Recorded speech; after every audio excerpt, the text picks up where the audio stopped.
ओम नमः शिवाय। प्रेम से बोलिए भगवान भोलेनाथ की जय, माता पार्वती की जय, सर्व देवी देवताओं की जय।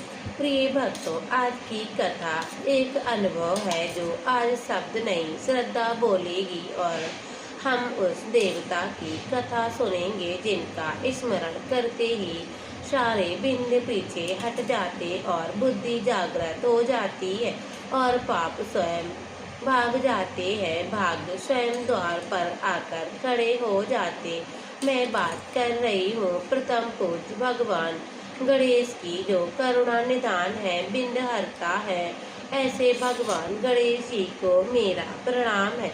भगवान गणेश जी की कथा केवल कथा ही नहीं, बल्कि आज की कथा रिद्धि सिद्धि की और उस रहस्य की जो बहुत कम लोग जानते होंगे। प्रिय भक्तों, जो व्यक्ति इस कथा को अंत तक सुन लेगा, उसके जीवन की दरिद्रता, सफलता और मानसिकता कष्ट धीरे धीरे स्वयं विदा हो जाएंगे। इसीलिए निवेदन है, मन को शांत कर लें और हृदय में भगवान गणेश जी को बिठा ले और 3 बार प्रेम से बोले ओम गम गणपतये नमः, ओम गम गणपतये नमः, ओम गम गणपतये नमः। प्रिय भक्तों, अब हम सब सुनते हैं भगवान गणेश जी और रिद्धि सिद्धि की कथा। तो प्रिय भक्तों, आज की कथा में हम उस समय की है जब सृष्टि अपने प्रारंभिक चरण में थी। देवता, ऋषि, गंधर्व, यक्ष और अपने अपने कार्य में लगे हुए थे, परंतु एक समस्या थी।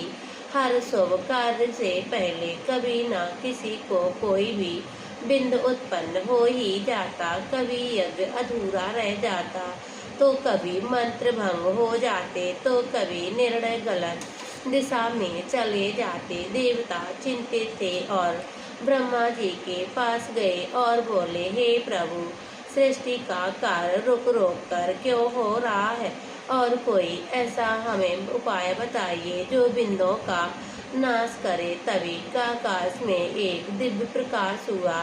शिवलोक भगवान गणेश जी प्रकट हुए हैं। ब्रह्मा जी और विष्णु जी और सभी देवी देवता ने उन्हें प्रणाम किया। भगवान भोलेनाथ बोले, ये मेरा पुत्र गणेश है, ये बुद्धि और विवेक और मंगल का प्रतीक है। आज से कोई भी कार्य इसके पूजन के बिना पूर्ण नहीं होंगे। यहीं से भगवान गणेश जी बने प्रथम पूज्य। और प्रिय भक्तों, अब कथा में प्रवेश करती हूँ। 2 दिव्य शक्तियाँ, रिद्धि और सिद्धि। देवी धन, विद्या और ऐश्वर्य, सांसारिक सुख सिद्धि जो देती है, ज्ञान, सफलता, निर्णय शक्ति, आत्मनिर्भर उन्नति, ये 2 शक्तियाँ देवताओं को भी आराध्य थीं। एक दिन रिद्धि और सिद्धि भगवान शिव के पास आई और बोली, हे प्रभु, ऐसी सेवा चाहते हैं जहाँ हमारा सही उपयोग है। तब भगवान भोलेनाथ मुस्कुराए और बोले, तुम दोनों गणेश जी के पास जाओ, जहाँ गणेश होंगे वहीं तुम्हारा पूर्ण स्वरूप खिलेगा। जब रिद्धि और सिद्धि गणेश जी के पास पहुंची तो उन्होंने देखा गणेश जी ध्यान में लीन है, आंखें बंद कर, मुख पर शांत मुस्कान। रिद्धि ने सोचा, मैं धन दूंगी, देखती हूँ क्या ये प्रभावित हो जाते हैं। सिद्धि ने सोचा, मैं ज्ञान दूंगी, देखती हूँ क्या इनका ध्यान टूट जाएगा। लेकिन गणेश जी का ध्यान नहीं टूटा। तब भगवान गणेश जी ने आंखें खोली और बोले, हे रिद्धि, धन तभी सार्थक है जब हम धर्म के साथ हो, और सिद्धि, ज्ञान तभी श्रेष्ठ है जब हम उनके अहंकार ना हो।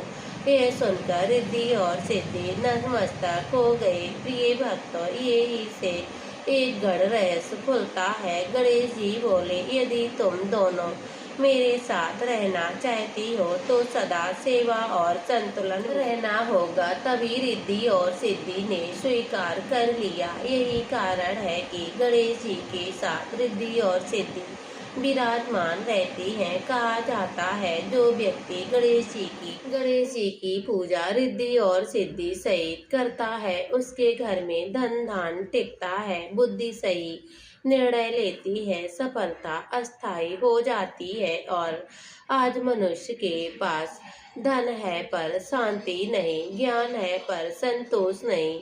इसीलिए गणेश जी सिखाते हैं, रिद्धि और सिद्धि दोनों साथ हो तभी जीवन पूर्ण होता है। तो प्रिय भक्तों, अब अंत में अपनी आंखें बंद करें और मन में कल्पना करें, भगवान गणेश जी सिंहासन पर विराजमान है। उनके एक ओर रिद्धि और दूसरी ओर सिद्धि, और आपको देख रहे हैं। मन की गहराई मन में प्रार्थना करें, भगवान हे गणेश जी महाराज, हे गणनायक, मेरे जीवन में धन भी दो और सही बुद्धि भी दो। अब हम सभी मिलकर भगवान गणेश जी की जय जयकार करते हैं। रिद्धि सिद्धि पति भगवान गणेश की जय, विघ्नहर्ता भगवान गणेश जी की जय, मंगल मूर्ति भगवान गणेश जी की जय। इस कथा को श्रद्धा और भक्ति के साथ जो भी व्यक्ति सुनता है अथवा पढ़ता है, उसके जीवन में मंगल ही मंगल होता है। इसी मंगल भावना के साथ कथा पूर्ण होती है। तो प्रेम से बोलिए भगवान गणेश की जय, भगवान भोलेनाथ की जय, माता पार्वती की जय, सर्व देवी देवताओं की जय हो।